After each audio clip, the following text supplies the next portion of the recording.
একটি ভয়াবহ অগ্নিকাণ্ড দেখলাম মিয়ারহাটে, নেসরাবাদ, পিরোজপুর। মানুষের সারা জীবনের একটি স্বপ্ন, একটি প্রতিষ্ঠান তৈরি করা, একটা ব্যবসা প্রতিষ্ঠান তৈরি করা, সেখান থেকে নিজের পরিবারের ভাগ্য নির্ধারণ করে থাকে। সেই বাজারের মধ্যে আজকে অন্তত প্রায় ৬০টির মতো প্রতিষ্ঠান পুড়ে ছাই হয়ে গেছে।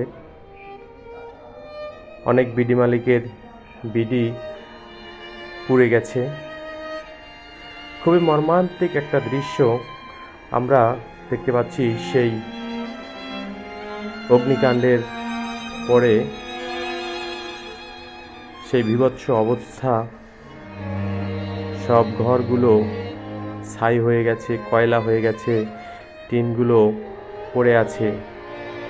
লক্ষ লক্ষ টাকার একজনার ব্যবসা প্রতিষ্ঠানের টাকাগুলো শেষ, তার স্বপ্নটি শেষ।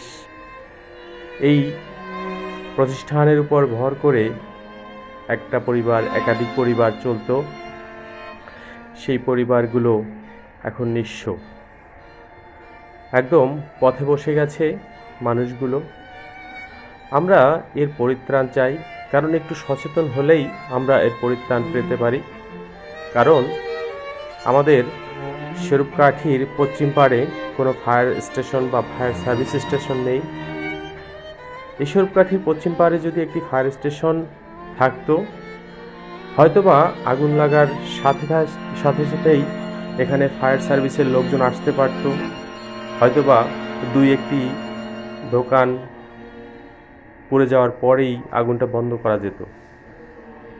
কিন্তু দেখা গেল কি, একটার পর একটা এরকম করে মানুষের স্বপ্ন, মানুষের সাধনা, সারা জীবনের সাধনা যে তিলে তিলে একটা প্রতিষ্ঠান তৈরি করেছে, সেটার উপর ভিত্তি করে তাদের জীবিকা নির্বাহ হয়, সেটি আমরা দেখলাম একদম ধূলিসাৎ হয়ে গেছে, কয়লা হয়ে গেছে, ছাই হয়ে গেছে। আমরা দেখেছি মাছের আড়তের মাছ কিভাবে পুড়ে গেছে, সিদ্ধ হয়ে গেছে।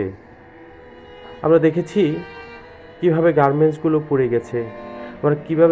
আমরা দেখেছি হার্ডওয়্যার দোকানগুলো কিভাবে পুড়ে গেছে। আমরা দেখেছি খাবারের দোকানগুলো, মুদি মনোহারির দোকানগুলো কিভাবে পুড়ে ছাই হয়ে গেছে। এটি বীভৎস। এটি আসলে ভাষায় প্রকাশ করা যাবে না। এটি না দেখলে আসলে এটা মুখে বলে আসলে বোঝানো সম্ভব নয়। আমরা যখন সকালবেলায় ছুটে গেছি, দেখেছি আগুনের লেলিহান শিখা দাউ দাউ করে জ্বলছে। এখন সেই ভগ্নস্তূপে পড়ে আছে মানুষের স্বপ্নগুলো, পুড়ে ছাই হওয়া সেই কয়লাগুলো। এই ছাই হওয়া কয়লাগুলো মানুষের স্বপ্নগুলোকে এরকম কালো করে দিয়েছে। আমরা কর্তৃপক্ষ যারা আছে তাদের দৃষ্টি আকর্ষণ করব এবং বলবো, অবশ্যই যেন আমাদের নদীর পশ্চিম পাড়ে একটি ফায়ার স্টেশন হয় এবং যথাযথ উদ্যোগ নেওয়া হয়। আমরা বিগত সময়ে দেখেছি এরকম পুড়ে ছাই হয়ে গেছে বিভিন্ন দোকান, কিন্তু এটি তার পূর্বের যত আগুন সেগুলোকে ছাপিয়ে গেছে। দেখেন খাবারগুলো কিভাবে স্তূপের পর স্তূপ পুড়ে ছাই হয়ে রয়েছে। এখনো দেখা যায় আগুনের শিখা, আগুনের ধোঁয়া বের হচ্ছে। আমরা আসলেই মর্মাহত, আমরা আসলেই খুবই দুঃখিত। এটি আসলে দেখার মতো নয়। যে ছিল দুদিন আগেও একজন বিশিষ্ট ব্যবসায়ী, এখন দেখা যায় অনেকেই সে নিঃস্ব হয়ে যাবে। আমরা সরকারের প্রতি, প্রশাসনের প্রতি তাদের দৃষ্টি দেওয়ার জন্য বলবো, এবং যারা এই ক্ষতির শিকার হয়েছে তারা যেন যথাযথ আর্থিক সহায়তা পায় এবং তার স্বপ্নটাকে যেন বাঁচিয়ে রাখতে পারে, সেই ব্যবস্থা যেন করা হয়। এটি আসলেই বীভৎস। আগুনের লেলিহান শিখা যখন দাউ দাউ করে জ্বলছিল, মানুষ হাহাকার করছিল, তার সৃষ্টিকর্তার নাম নিচ্ছিল যেন তার প্রতিষ্ঠানটি বেঁচে যায়। অনেকের একাধিক দোকান পুড়ে ছাই হয়ে গেছে, কিন্তু কিছুই করার ছিল না। নগদ টাকা পয়সা ছিল, সেগুলো পুড়ে ছাই হয়ে গেছে, কিন্তু বের করার কোনো সুযোগ পায়নি। এটি আসলেই বীভৎস, স্বপ্নভঙ্গ। আমি আপনাদের পুরো জায়গাটি মূলত হেঁটে হেঁটে দেখানোর চেষ্টা করছি কত বড় এলাকা নিয়ে এই আগুনের লেলিহান শিখা তার খেলা দেখিয়ে গেছে। আমি হাঁটতেছি প্রথম থেকে শুরু করে আপনাদের এই পর্যন্ত আনলাম। তো দেখেন, এরপরেও আরও সময় আছে। এই যে ডিপটা দেখলেন, এখানে এগুলো খাবার, ফার্মের খাবার পুড়ে এভাবে পাহাড়ের মতো হয়ে রয়েছে, সব পুড়ে ছাই হয়ে গেছে, মরুভূমির মতো হয়ে গেছে। দোকানপাটগুলো নেই, শুনশান শুনশান এলাকা। আমরা একটু সচেতন হলে এই বিপদ থেকে উদ্ধার হতে পারি। সেজন্য একটি অবশ্যই আমাদের ফায়ার স্টেশন দরকার।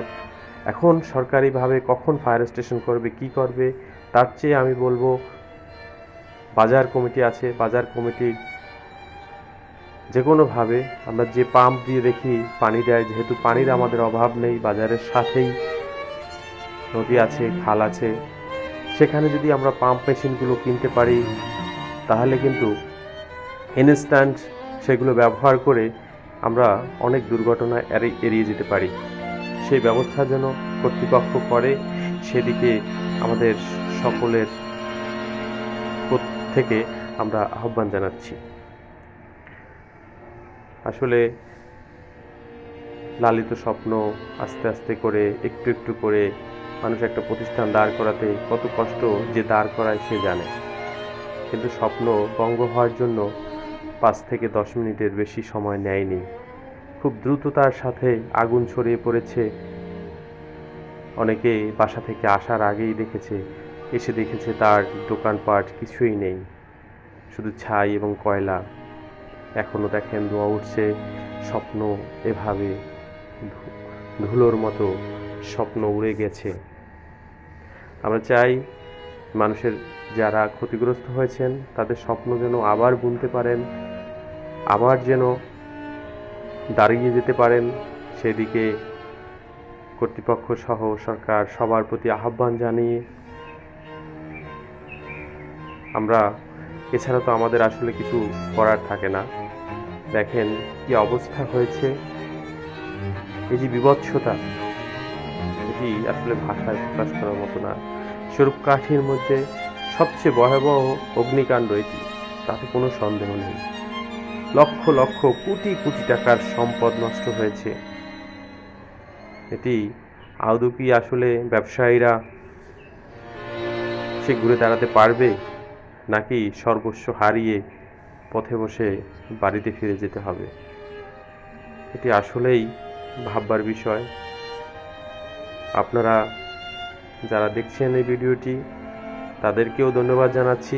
এই ভিডিওটি সবার মাঝে শেয়ার করে দিবেন এবং কর্তৃপক্ষ যেন যথাযথ ব্যবস্থা নেয় সেজন্য আপনারা তাদেরকে বলার চেষ্টা করবেন, কমেন্টের মাধ্যমে হোক বা যাদের যে যোগাযোগ আছে সেভাবে বলার মাধ্যমে হোক। ধন্যবাদ সবাইকে। আল্লাহ হাফেজ।